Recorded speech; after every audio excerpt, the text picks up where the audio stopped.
बात आज की टीवी चैनल पर कार्यक्रम आर पार में मैं सुरेंद्र चतुर्वेदी आपका स्वागत करता हूं। इस कार्यक्रम के अंदर जैसा कि आपको मालूम है कि मैं हर दिन किसी आठों विधानसभाओं के किसी एक नए विधायक को, नेता को, किसी भी पार्टी का हो या किसी अच्छी शख्सियत को आपके सामने पेश करता हूं और उसकी जन्मपत्री पढ़ता हूं। आज जिस महान विधायक को मैं आपके सामने पेश करूंगा वो एक्सीडेंटल और फ्लॉप विधायक है और उनका नाम है मसूदा का राकेश पारीक। तो सवाल उठता है कि क्या एक्सीडेंटल और सबसे फ्लॉप विधायक है मसूदा के राकेश पारीक?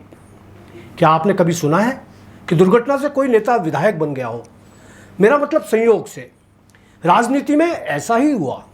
जी हाँ, अजमेर जिले के मसूदा विधानसभा क्षेत्र में ऐसा ही हुआ। यहाँ पिछले चुनावों में बड़े बड़े दिग्गजों की लड़ाई में एक हवाई नेता चुनाव जीतकर विधानसभा पहुंच गया।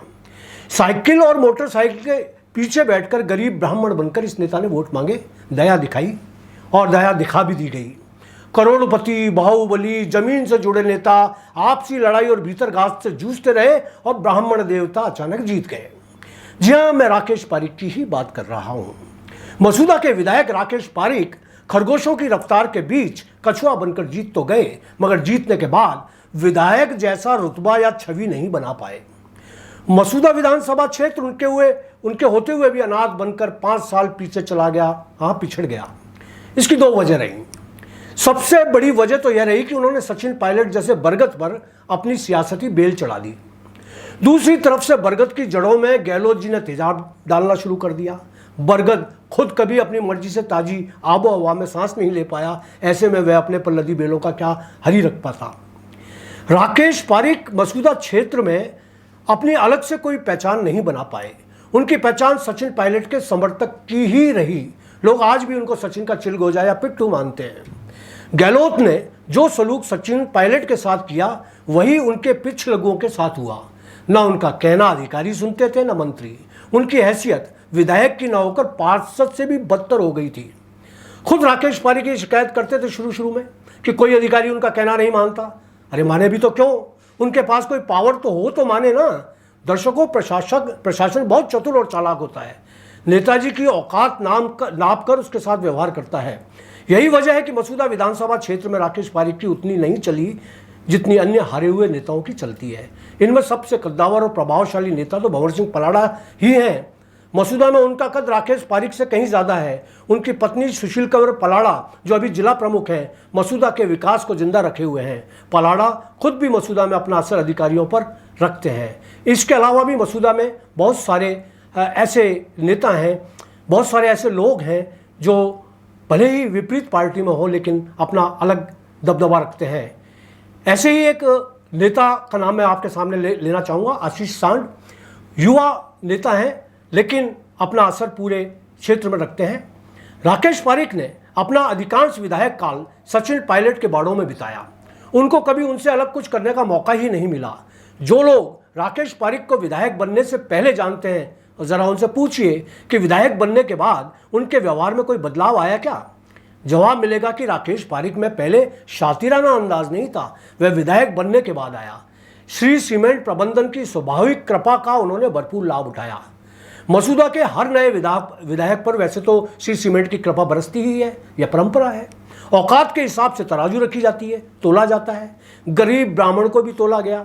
मासिक कृपाएं तो मिली ही, मगर पूर्व राजनेताओं जितनी नहीं। हाँ, उनके लगते जिगर को सीमेंट कंपनी में ओहदा देकर उपकृत जरूर कर दिया गया। विधायक पुत्र होने का अतिरिक्त लाभ भी उनको मिलता रहा। जब चाहे आना, जब चाहे जाना, इतना हक तो बनता भी है ना।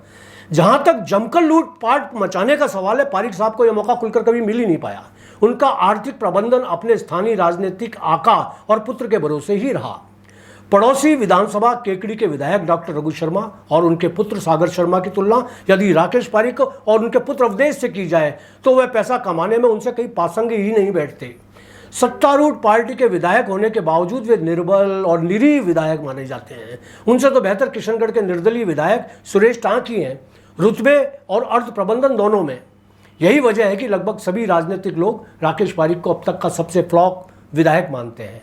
इनके बारे में बताया गया कि ये स्थानीय गुर्जर नेताओं की मुट्ठी में कैद रहते हैं, भूमाफियाओं के गैंग जमीनों पर कब्जे करते हैं और विधायक महोदय जाने अनजाने ही उनके साथ हो जाते हैं। कहा तो ये तक जा रहा है कि मसूदा विधानसभा को 3 विधायक नुमान लोगों ने आपसी समझ में बांट रखा है। एक भाग मसूदा का है जिसे पायलट के ब्लू आई बॉय संग्राम सिंह गुर्जर संभालते हैं, दूसरा क्षेत्र बिनाए है जिसे राकेश पारिक के पुत्र अवधेश संभालते हैं, और विजयनगर का क्षेत्र स्वयं विधायक जी संभालते हैं। इन तीनों क्षेत्रों का आर्थिक विकास बड़ी ही ईमानदारी और तालमेल से किया जाता है। कैसे किया जाता है इसे इशारे से ही समझा और समझाया जा सकता है। सब जानते हैं कि विधायक बनने के बाद नेताजी पहले से कहीं संपन्न और समृद्ध हुए। इस बार चुनावों में उनका टिकट कटना लगभग तय है। मिल भी जाए तो जमानत बचाना मुश्किल है। दोस्तों, बिल्ली के भाग्य का छीका बार बार नहीं टूटता।